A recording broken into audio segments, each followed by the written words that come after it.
একটা জায়গা যাওয়ার উদ্দেশ্যে বেরিয়েছি, তো বাকিটা এই যে চলো যাওয়া যাক। কি হচ্ছে? একটা ছেলে যাচ্ছে এভাবে। তুমি তাকে কপি করলে নাকি? আমরা এরকম করে চলে যাই তবে। দেখি ইন্দ্রদেব কখন দয়া করে। ও বারবার বাইরে যাচ্ছিল বৃষ্টি কতটা জোরে পড়ছে ওটা দেখার জন্য, আর আমি রেকর্ড করছি দেখে মাঝে মাঝে পৌঁছও দিচ্ছিল। এই ঝাউয়ের রাস্তাগুলো খুব সুন্দর। এখানে তোমরা কিন্তু রাস্তার ভিউ অনেকক্ষণ ধরে দেখতে পাবে, স্কিপ করো না কিন্তু। আসলে ভিউটা এত সুন্দর আসছিল যে আমি ক্লিপগুলো বাদ দিলাম না। একটা অবাক করা ব্যাপার হলো, ট্রিপের শুরুতেই আমরা একটু বৃষ্টি পেলেও আমাদের পরবর্তী জার্নিটা খুবই সুন্দর হয়েছে। আকাশ একদম পরিষ্কার আর সুন্দর রাস্তা।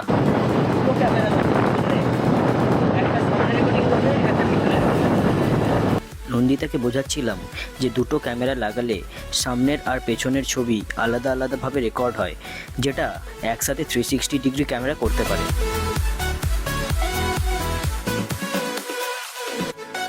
এভাবেই পুরো রাস্তাটা আমরা কথা বলতে বলতে যাচ্ছিলাম আর ভিউগুলো ক্যাপচার করছিলাম। এই সুন্দর প্রকৃতিকে উপভোগ করতে করতে কখন যে পৌঁছে গেলাম বোঝাই গেল না। আর 4.7 কিলোমিটার। গত বছরই এই রাস্তাটা সম্প্রসারণের কাজ শেষ হয়েছে আর এখন যথেষ্ট চওড়া রাস্তা। আমরা ভেবেছিলাম প্রথমে আমরা মেরিন ড্রাইভে যাব, তারপরে আমরা ওখান থেকে দীঘার দিকে ফিরব, কিন্তু ভুল করে আমরা মেরিন ড্রাইভের রাস্তাটা ছেড়ে মোহনার রাস্তার দিকে ঢুকে পড়েছিলাম। সেটাই দাদাদের থেকে জানতে পারলাম। দাদা বলছি, মেরিন ড্রাইভের রাস্তাটা কি এদিক দিয়ে যাওয়া যাবে? কোথায় যাবেন? মেরিন ড্রাইভ নিচে গিয়ে একটু এগিয়ে যাবেন, ডান দিকে একটা রাস্তা চলে গেছে, এইদিকে চলে যাবেন। এটা দিয়ে গেলে কোথায় যাবো? বিয়েরবাড়ি প্রমোশন লেখা আছে একদম রাইট। এখানে ছিল, এখানে উঠিয়ে দিয়েছে, ওর দিকে আছে। আচ্ছা, ওটা কি আপনার মানে ওইখান থেকে তো আর দীঘা মানে নিউ দীঘার দিকে তো আসতে পারবো না, না দিকে দিকে আবার রিটার্ন আসবো, তাই তো? একদম। তাহলে কি আমরা দীঘাটা দেখে নিয়ে ওদিকে যাবো? একদম দীঘা দেখে নিয়ে, নিউ দীঘা দেখে নিয়ে একদম চলে যাবেন মেরিন ড্রাইভ দিয়ে। আপনি আছেন কোথায়? মুম্বাই সি বিচ, তাহলে এটা দিয়ে দীঘা ঢুকতে পারবেন।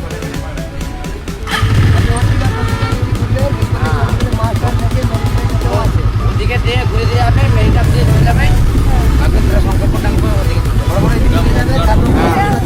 আমাদের বাড়ি এখানে এগুলো।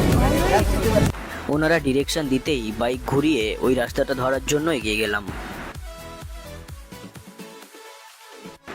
এখানে একটা কথা না বললেই নয়, এক্স্যাক্টলি এই জায়গাটাতেই যখন আমরা মেরিন ড্রাইভ থেকে ফিরছিলাম তখন পুলিশের চেকিং চলছিল। যে অবস্থায় আমরা ওনাদের সামনে পৌঁছাই তখন আমাদের দুজনেরই হেলমেট হাতে ছিল। দীঘা পুলিশ আমাদের দাঁড় করিয়েছিলেন ঠিকই, কিন্তু ওনারা শুধুমাত্র আমাদের হেলমেটটা পরে বাইক চালানোর উপদেশ দিলেন এবং ছেড়ে দিলেন। Salute to Digha police. সেটা মেরিন সাইডের রাস্তাটা মেরিন ড্রাইভ বুঝা। এই রাস্তাটা যদি আমরা প্রায় এসে গেছিলাম বললেই চলে। শুধুমাত্র কনফার্ম হওয়ার জন্য আরেকবার লোকাল কিছু মানুষকে জিজ্ঞেস করে নিলাম যে আমরা সঠিক পথে যাচ্ছি কিনা। সুন্দর বাঁধানো রাস্তা আর নীল আকাশ, উফ, পরিবেশটা দারুণ লাগছিল।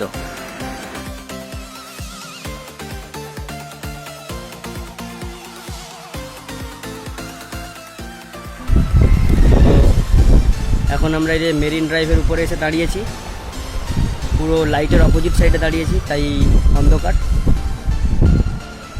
না, সেটা ওকে দিয়ে দাও।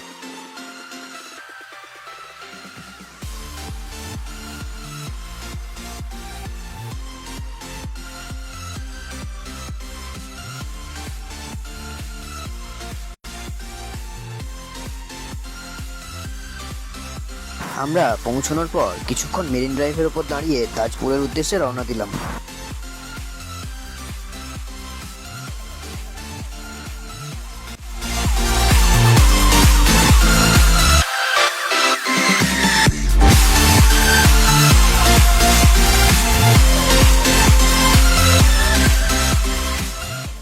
এখানে বাইক চালাতে এতটাই ভালো লাগছিল, ভাষায় বলে বোঝাতে পারবো না। যারা বাইক রাইড করতে ভালোবাসেন অথবা প্রকৃতিকে ভালোবাসেন তাদের এখানে এলেই 1 মিনিটের মধ্যেই মন ভালো হয়ে যাবে।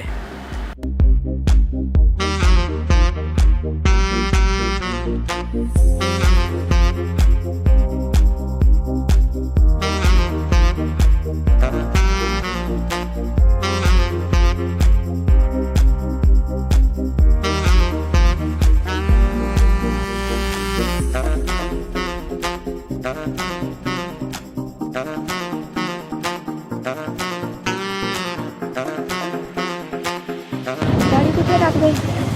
গাড়ি যাবে না? না, আবার রাস্তা দিয়ে ঘুরে আবার মেরিন ড্রাইভ ঢুকতে হবে, ওই দিকে মেরিন ড্রাইভ দেখা যাচ্ছে। এখানে কোথাও গাড়ি রাখতে হবে। ঢুকে যাবে একটু? হ্যাঁ, ঢুকে যাবে।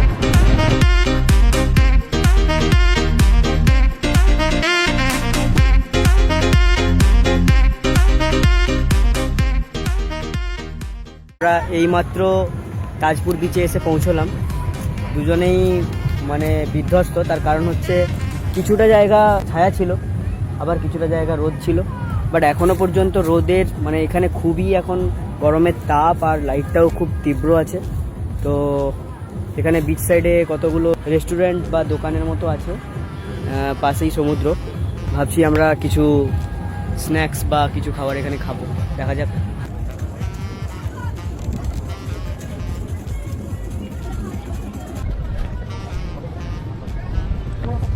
ভাই কি পাওয়া যায়, কি পাওয়া যায়? আসলে দেখি কি পাওয়া যায়।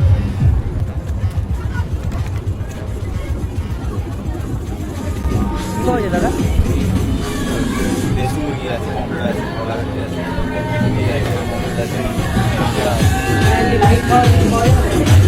মানে এই হালকা খাওয়ার স্ন্যাক্স স্ন্যাক্স টাইপের কাঁকড়া কষ্ট করে দিব, কি বলছো তুমি? কাঁকড়া কষা করে দিব, মাছ ভাজা করে দিব। আপনি কীরকম চাইছো? এই টোস্ট ফোস্ট টাইপের কিছু খাবার বা চাউমিন টাউমিন এসব খাবার, এসব নেই। বেশ আমি না দিয়ে দেবো। এগুলো সব হোটেল মানে ভাতের হোটেল?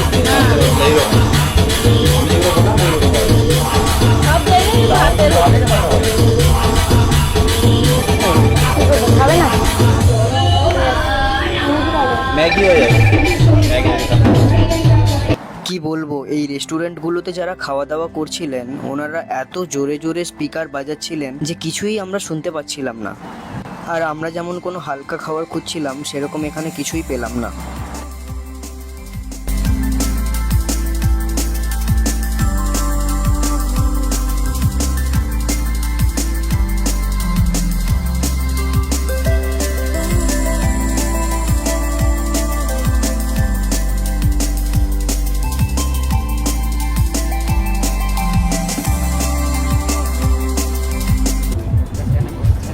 একটা হাফ প্যান্ট আনলে ভালো হতো বুঝলে।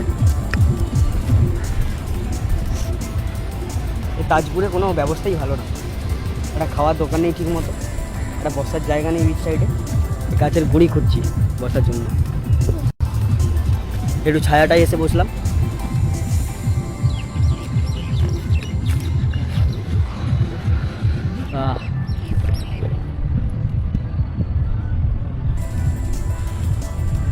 এখানে একটু আরাম।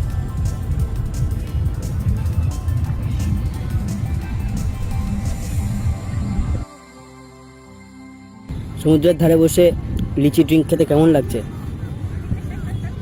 মোটেও ভালো লাগছে না। কি দরকার ছিল? আমি ভেবেছিলাম কোথাও একটু কফি পাওয়া যায়। তাজপুরে পাবে না, দীঘাতে পেয়ে যাবে। কিন্তু কোনো দোকানেই কফি পাওয়া যায় না, শুধু ফিশ ফ্রাই আর মানে সব লাঞ্চ আইটেম, কোনো স্ন্যাক্স বা স্টার্টার নেই। সেই জন্য আমরা বাড়ি থেকে নিয়ে আসা লিচি ড্রিঙ্ক। ওটা লিচি, আমারটা টাটা গ্লুকোজ অরেঞ্জ। এরকম জানলে একটু চা বা কফি করে নিয়ে আসতাম না বাড়ি থেকে। অলরেডি 4টা বেজে গেছে, সূর্য এখনো এই যে। আর যদি ভাটাতে চলে যায় সমুদ্রটা, ওই জন্য একটু তাড়াতাড়ি যাওয়ার চেষ্টা করছি।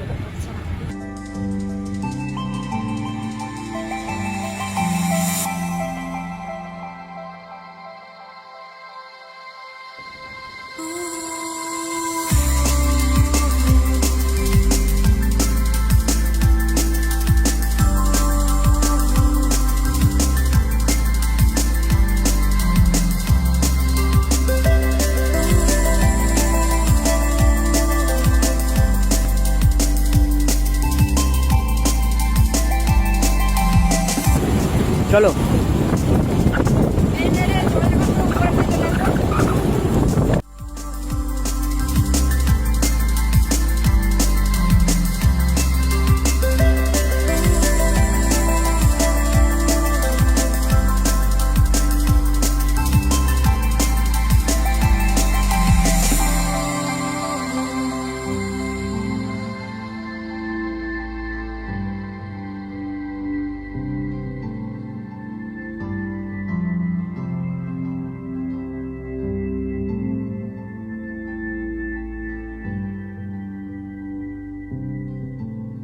না এবার তোলো।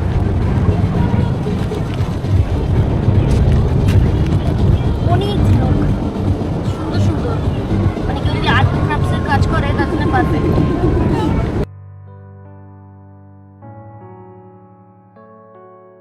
কত ছোট ঝিনুক দেখো।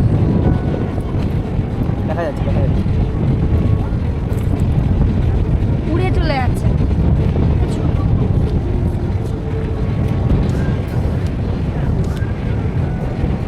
আমি এগুলো মনে হচ্ছে এখন তুলে নিয়ে যাই। নিয়ে নাও।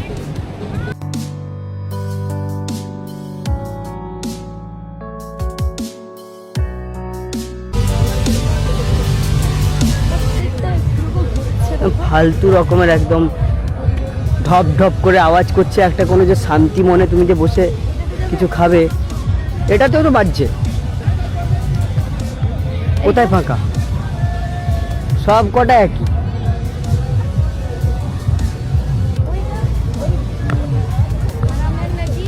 হ্যাঁ আরে একই একই, বরং এই সিরিকটা একটু খালি আছে আর সব কটার একই অবস্থা। কেমন ভিউটা কেমন এখানে?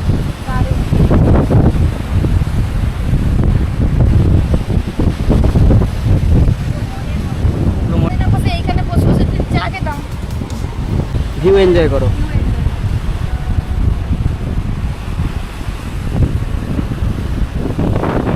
এই হলো সেই বিখ্যাত মেরিন ড্রাইভ।